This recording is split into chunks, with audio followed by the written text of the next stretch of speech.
Do you suck at Minecraft Bedwars? Bruh. Do you wish you were better? Well, fear not, because this is your ultimate guide to winning every game in Minecraft Bedwars. And depending from person to person, these tips can help out to different degrees. Like, you might already know some of the strats I mentioned here, and some of the strats might actually be helpful to you. So be sure to watch this video all the way till the end so that you get the most help out of it. The first thing I want to mention is under the category of bed defense. And I would say you should use better blocks to defend your bed. Don't buy wool. Wool is cheaper and wool should only be used for bridging. Because even though it's cheaper, it can also be broken much easily and blown up with explosives. So you should stay away from wool and stick to something like clay, or in better cases, end stone, which is even stronger than clay. Then I would say use more blast resistant glass. Sure, it's a later step in bed defense and not a lot of people do it because it takes up a lot of time. As it's quite expensive and for a lot of for quite a heavy price you get lesser blast resistant glass. So the advantage with BRG is that it will protect you from the explosive strats of enemies.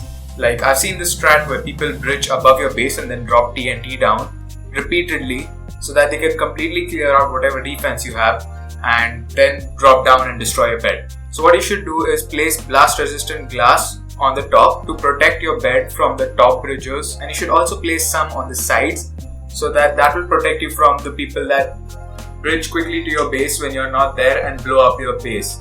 I mean, they could very easily, if you're not there, they could very easily just break down the glass and place a TNT there and blow it up anyways. Which brings me to my third point. There should always be someone defending the bed. If your teammate says he's going to rush, don't sit arguing with him and tell him, no, I'm going to do it instead, because chances are he's not going to listen to you.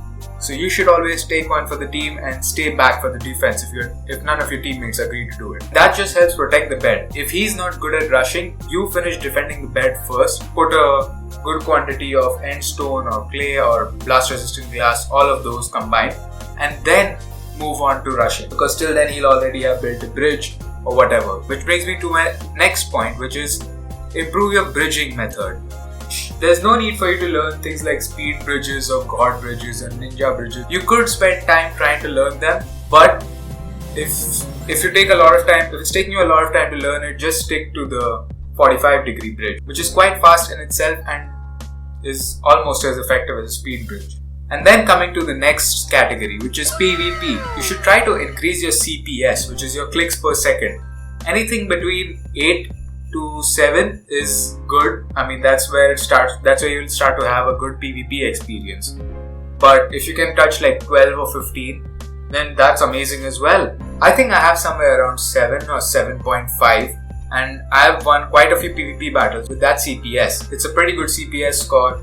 And you should always aim for anything above 7, because I felt that below 7 it's just not an optimal experience. If you're somewhere near 5 or below 5, you really need to work on your CPS. And then that brings me to the next part of PvP, which is buying ranged weapons and explosives as well. What I do with my extra mouse buttons is I bind the first button to the first inventory slot and the second one to the second slot. So I can have like a primary weapon and a secondary weapon. That really helps out in PvP, because usually when I attack players, they take a lot of knockback from my damage and they fly far off. So then I can switch to the bow quickly with my second button and get them when they're far away from, which has really helped me kill a lot of players in my time playing Bed Wars. This strat also helps when you're only with a sword. Like you can have sword and you can have a sword on the first slot. I suggest putting your sword on the first slot always, so that you can switch back to a sword no matter which slot you're on. And you can have your blocks on the second slot, like your wool can be on the second slot, so that you can switch between bridging and your attack weapons pretty quickly. When it comes to explosive weapons, I'd say that since blast resistant glass takes so much time to set up and put down, not a lot of teams do it, so you should always carry explosive weapons as well. Like carry TNT, carry fireballs. Like you can clear out no matter whatever defense is there. Unless it's obsidian, it can be blown out with TNT. Unless it's obsidian or blast resistant glass, it can be blown out with TNT, which is pretty cool. TNT or fireballs. The next point I would like to mention is something that I haven't seen a lot of people do, and a lot of people should learn this, is good investment. When you get iron in the beginning of the game, invest it in better blocks like I mentioned at the starting of the video. when you get gold in the beginning of the game and you have enough gold, invest it in permanent iron armor before you buy your iron sword. Because you're going to lose your iron sword when you die, but you won't lose your permanent iron armor, making the iron armor a better investment. Because you'd save much more HP with that iron armor than you would take from your enemies with the iron sword. So it's a win-win situation if you buy the iron armor instead. And the final point I would like to mention is use the EChest. A lot of newcomers on the Bedwars scene don't seem to use the EChest. I mean, I have seen, and even I used to do this, I'm guilty of this myself. I used to carry out like 20 gold and 30 iron with me when I used to go to rush without placing it in my EChest.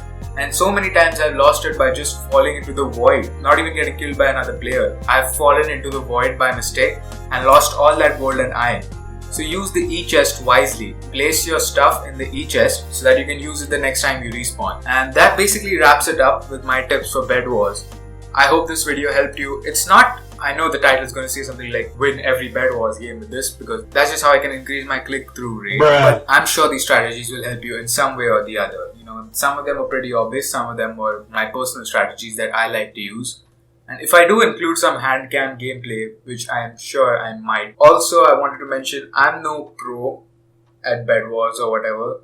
So if there's something wrong with whatever tips I have provided, then be sure to mention it in the comments down below. And yeah, that's pretty much it. Be sure to like, subscribe. If you watched till the end, thank you so much. And yeah, that's it. I'll see you next week.